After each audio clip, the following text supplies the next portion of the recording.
Welcome back to Romantasy Chaos HQ, the podcast. We are Avery and Xavier Harleston, healthcare professionals by day, romantasy theorists, and aspiring authors by night.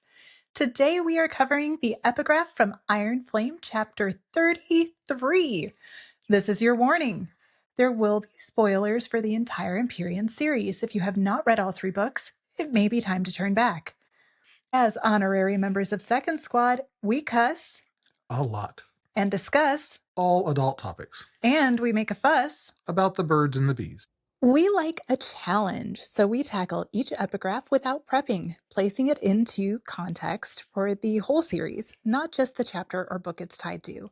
But you don't have to take it cold, so here is our post-recording one-sentence summary of the chapter. Arik pulls Violet into the royal vault, blisters his hands, grabbing the journals, and Xaden, Imogen, Arik, and Violet make a mad dash to exit the archives before they seal for the night, trapping them in their death. There are 6 minutes on the clock, and Iron Flame lore stickier than Arik's blistered hands. So, don't blink, don't scroll, don't let Taryn distract you. We have 360 seconds to blow your minds. And go. The first time you are caught in the archives after the door seals for the evening will be the last. The complex magics put in place to preserve our texts are not compatible with life. Colonel Daxton's Guide to Excelling in the Scribe Quadrant. Okay, so ew. Sticky, blistering hand. Ew, that's just ew. Like blistered hands don't become sticky. Like that's not how that actually happens. If they do become sticky, that's gross. That has nothing to do with the epigraph. No. Okay, but I do think we need to talk about the epigraph. Sorry. Because it is fascinating to me that they put all of this complex magic into place to preserve the texts, knowing they destroyed 200 years worth, knowing that they have completely altered history. It's almost like you have to elevate the role of information to a level of, sanctity in order to create a bit of protection around what you do with that information. Well, I mean, I think there's a couple things. One, I think the wording is a little bit fake to protect the text. I don't think the text need it. But it does mean you can't get it there and read it on your own after hours. It means that they know where every text is, that everything is controlled, so they know who's reading what, who's checked out what, because nobody is able to go read on their own. Like there's none of this game of Throne of Glass activity where they're going in and getting all the secret information from the library. Somebody has a, text that they're not supposed to. Like the kids aren't out there just reading what they want to read.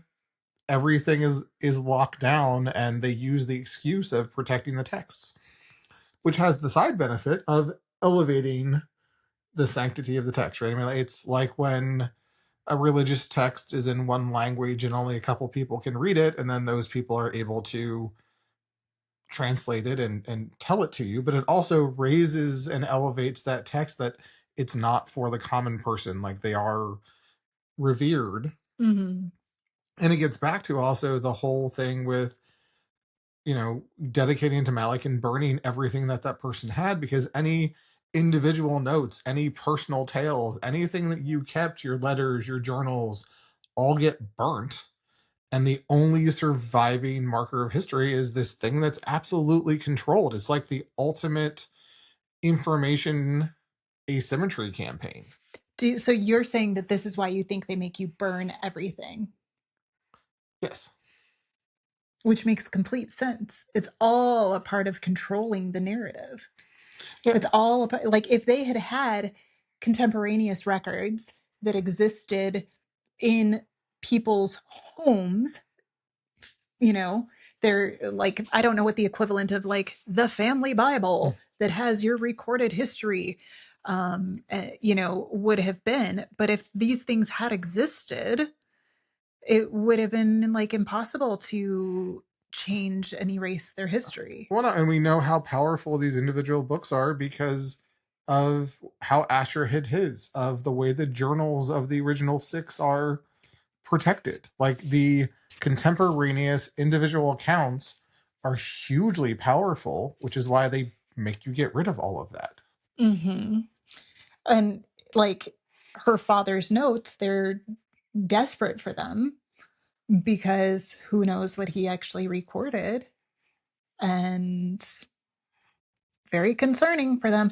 Do you think he wrote the fables? I was thinking about this today. They would have had to have been written before Violet was born or when she was quite young. And we know he hadn't even completed his travel to all of the Isles because he took her to Unbriel when she was 2. He knew enough to take her to Unbriel and partially dedicate her, but did he know enough to write the fables by the time she was, let's say, 5 years old? Because she was 6 when her mom. I mean, I was a big proponent of him writing the fables, but I completely accept your argument that the timeline doesn't work out. So now I've moved on to it's Grandma wrote them. Grandma Daxton? Yeah. I love it. So Colonel Daxton wrote them. Yes. I love that Colonel Daxton is probably Grandmother Daxton. Like, and then after she taught Asher all of this stuff and made sure Asher knew before he was supposed to, he went and then dedicated her to do it and like followed a different path. Well, and I think it's not even about him following a different path. It's like he, by partially like taking her and dedicating her, he risked exposing what he knew by virtue of her physical existence. And I didn't think about the fact that like her silver streaked hair was evidence of that he if knew, you know, you know situation, and he knew more than he was supposed to know. Mm-hmm. And then, interesting. That I'm rethinking everything now. So, do you? That's our time. Well, we blew our own mind. Did we blow yours? Let us know in the comments. And remember, we love you. Stay out of the clouds, off the ice, and come back to us. We'll see you next time. See you next time. Remember, lore lovers, fantasy fanatics, and good girls, like, rate, review, subscribe, and share.